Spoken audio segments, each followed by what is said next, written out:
Iran's new Foreign Minister Hossein Amir Abdullahian is seen by many of Iran's allies as the most prominent diplomat of the resistance axis against Israel and the United States. Not only was Abdullahian handpicked by Iran's supreme leader Ayatollah Ali Khamenei, he has also had close personal relations with Hezbollah's chief in Lebanon, Hassan Nasrallah, as well as the late top commander of the Islamic Revolutionary Guard Corps, Qasem Soleimani. Ali Hasham writes how the top diplomat could have a huge impact on how Iran handles its interests in the region, even with its traditional allies.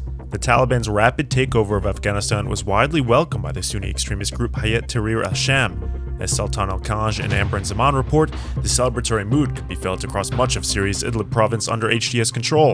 A spokesperson for HTS told Al Monitor that the situation in Afghanistan echoes Syrians' calls for freedom. Meanwhile, HTS is jockeying for influence outside of Idlib. Khalid al-Khatib writes that the extremist group is imposing measures to restrict the movement of goods and people away from northern Syria that is under control by the Turkish-backed Free Syrian Army. The so-called Salvation Government under the HTS also banned the entry of certain vegetables coming from Free Syrian Army-controlled areas in the Aleppo countryside. A Gazan man has turned to TikTok to document harsh living conditions in the impoverished coastal enclave. Ibrahim Barbakh, who goes by Abu al-Ghalaba or Father of the Poor on TikTok, has made hundreds of videos on the conditions in the Gaza Strip and what he says is a lack of action by Palestinian authorities. Israel seized 23 tons of chocolate bars headed for Gaza. Israeli Defense Minister Benny Gantz said that Gaza's rulers were using chocolate sales to finance their military operations.